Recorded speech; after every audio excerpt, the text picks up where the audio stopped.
Tonight, the Greens push to keep out nuclear, saying renewables are the future for our region. And a debate over insurance slows plans to fix up the birthplace of Australia's union movement.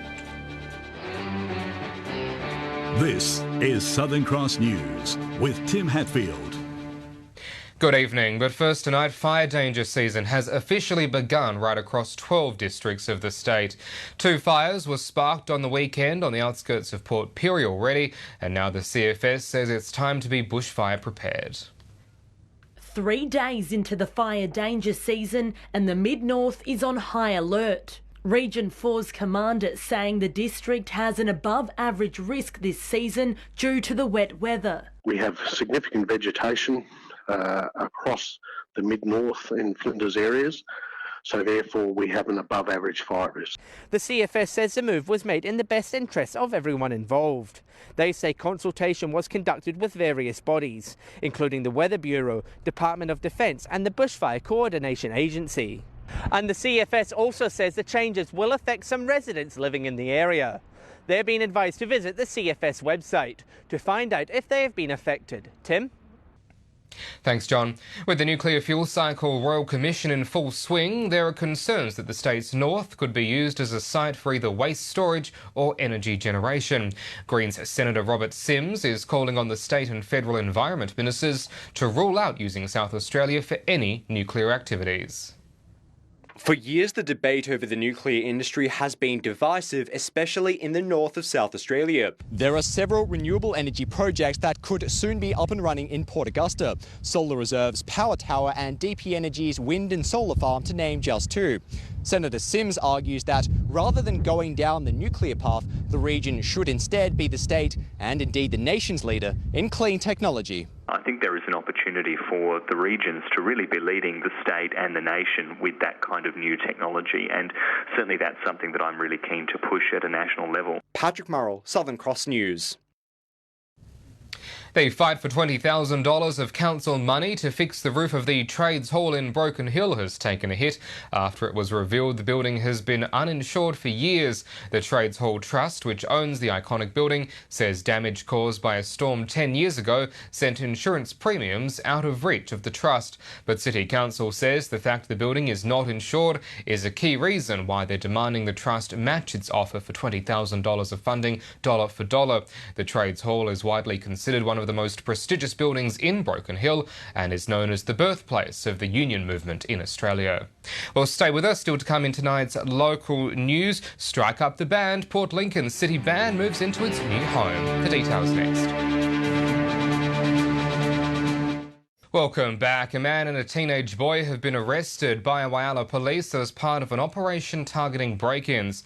At 11 o'clock yesterday morning, police received a call that a number of youths were driving a Queensland-registered vehicle in Whyalla. Patrols managed to spot the car on the Lincoln Highway before it took off. Using security footage, police were able to identify the suspects and locate them at an address in Whyalla Stewart.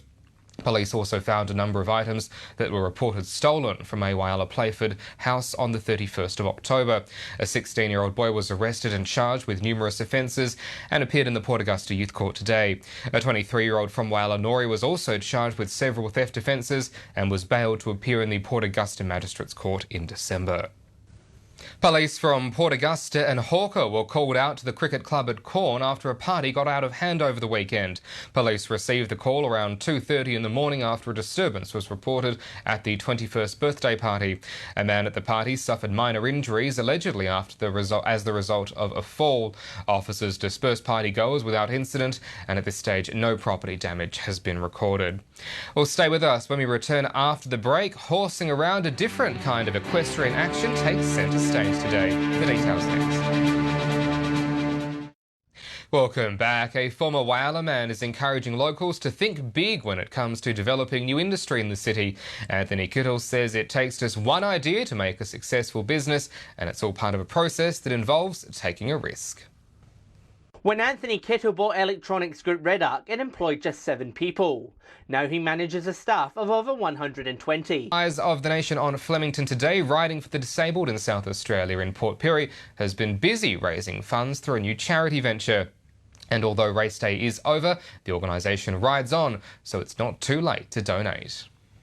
A new charity venture is helping to keep the state's special riders in their saddle. Peter Patterson has been riding in Port Pirie for 18 months. She says she's physically in better shape than she was before she started. I was born with a birth defect, and through radiotherapy it got worse, so I'm like a stroke patient. Race day may be over, but it's not too late to donate. For more information, head to our Facebook page. Natasha Kalios, Southern Cross News. Well, stay with us. After the break, we'll check the local weather.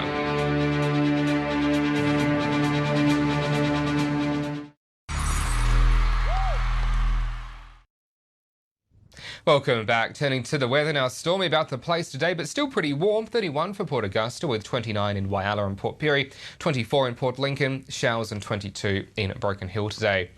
On the satellite, we can see all that cloud cover moving across the country. It's responsible for much of this wet weather we've been seeing. Out on the Gulf waters tomorrow, the winds to 20 knots and mainly northeasterly, seas to a metre and south-southwesterly. Sunrise is at 17 minutes past 6. So it's looking like we're in a line for more storms tomorrow right across the board. 25 degrees the top for Port Augusta with 22 in Whyalla and 20 degrees down in Port Lincoln. Port Pirie also on 25. Broken Hill heading to 27 degrees tomorrow. And then staying wet into Thursday with 20 degrees in Port Lincoln, 21 in Cleve and 22 in Woodner. At this stage, things should start to clear up by Friday, 22 in Port Lincoln and 30 for Woodner, ahead of a sunny Saturday. Whyalla expecting showers and 22 on Thursday, then a fine 25 degrees to wrap up the week. Port Augusta with 23 on Thursday and a fine 27 for Friday. Much the same in Kadina as it fines up as we approach the weekend. Port Pirie looking at showers on Thursday and on Friday with 22 then 26, but fine by the weekend. Clare will see the wet weather clear off to a cloudy end to the week, 23 degrees by Friday. Broken Hill set to be fine, up to 25 degrees on Thursday and 26 degrees to wrap up the week. And that is the local news for this evening. Don't forget, as always, you can stay up to date on Facebook and on Twitter. You can also drop us an email or catch past bulletins on our website. We'll see you right back here tomorrow night from 6:30. I'm Tim Hatfield from the team here at Southern Cross. Enjoy the rest of your evening. Good night.